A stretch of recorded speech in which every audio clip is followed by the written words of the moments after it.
How you doing, YouTube? Matt with Massive Beer Reviews, back with yet another review.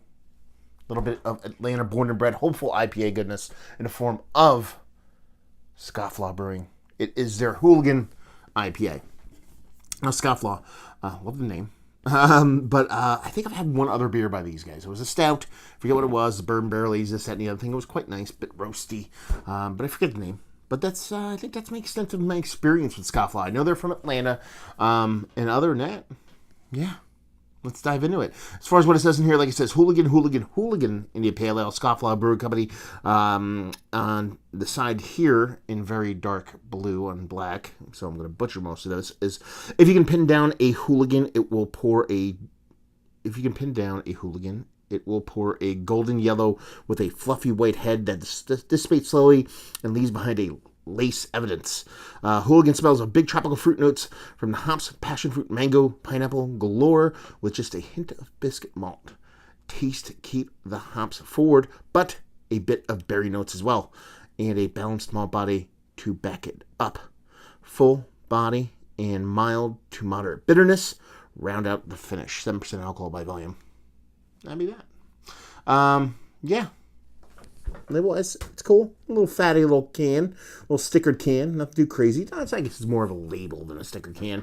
But yeah, you gotta go. It says Scofflaw. What do you want?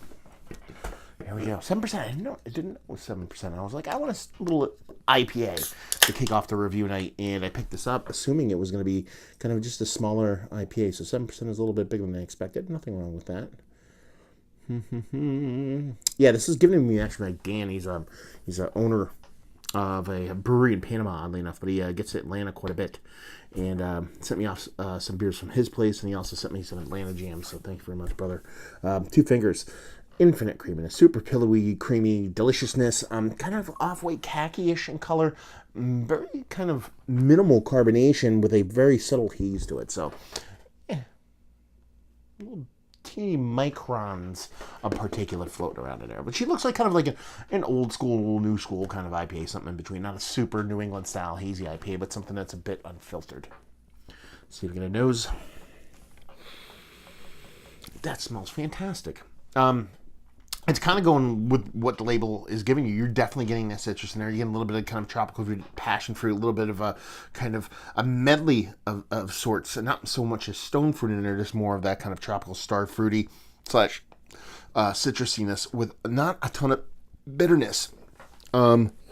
But not all that candied either. It actually smells like a hop presence as opposed to a fruit juiciness.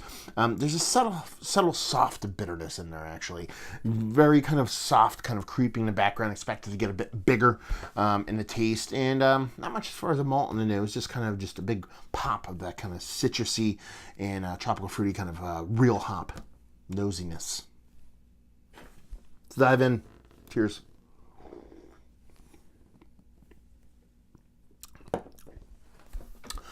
That's tasty. That's very tasty. That is beer. That is a, kind of new school hopped, old school influence kind of beer. You're getting that fruit component is actually quite a bit bigger in the taste than it is in the nose. So the aromatics kind of lead in to the actual taste itself. There is a bigger bitterness to it, but it's more of a balancing component. It's not bigger than the sweetness, but it's big enough to keep everything in check. Really nice, not super dense, but nice kind of creamy, a little bit like denser than you expect for like an old school kind of IPA kind of mouthfeel, but really quite nice. Yeah, this is super chuggable, super drinkable. It drinks kind of close to 7%, so you're drinking something with a little bit of legs on it, but nothing too crazy. I dig that. That's tasty. A nice balance between the sweetness and the bitterness and the way the hops play off each other. It's pretty good. They're talking about a kind of a, biscuity maltiness to it. It's really hop driven for me. There's really not much malt there to speak of. But, who cares? Oh, well, you do because you're watching. But I mean, it's good without that. I don't think a little bit of more of a malt presence would make it a better beer or lesser of a beer. It's kind of an afternoon. It's just they brought it up in a label, so I figured I'd mention it. And that's pretty much it. Super well balanced kind of bitterness to hoppiness, even though bitterness to sweetness, I should say. Even though that kind of fruity sweetness is leading the day over the bitterness, you're still getting bitterness in there. So, cry me a river, Haze Bros. Yeah, tasty stuff. Let's talk about it. It's one of the better IPAs that I've had as of late.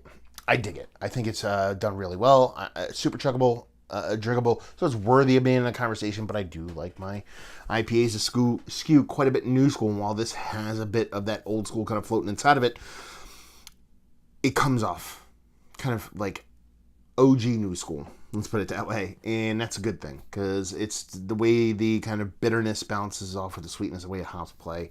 It doesn't get too out there in left field sweet-wise, but it also doesn't get too crazy bitter. Just kind of drinkable, chuggable, and tasty. Value availability, I have no idea. Maybe someone down there in the Atlanta region can actually chime in. Let me know what's what when it comes to pricing and availability of this, and leave you with, if you like what, will you like this. If you like IPAs, circa 2010 to 2013. It's kind of where this one kind of lies for me. It's when everybody was getting kind of into that kind of new hop kind of craze, and you had your sips and your headies and that of the world kind of come out, and everybody was kind of, messing with and creating and inventing new stuff and trying new things before the super haze stuff hit the market. It's kind of sitting in there. So if that's the way you like your beers to skew, if that was the way you like your IPAs to skew, in combination of maybe you actually like a balance of bittering and sweetness, although this does skew more sweet than bitter, probably worth picking up. So there you go, another review in the books. Hopefully you guys enjoyed it. If you didn't, anywhere in between, down there, words and stuff and things. Massive Beers, type that into the Googs. Check me out doing the social media stuff, a whole bunch of stuff outside the reviews. Type Beer Massive, Massif, into the Google and find me doing podcasting stuff. Or your favorite podcasting app, you can type it in there.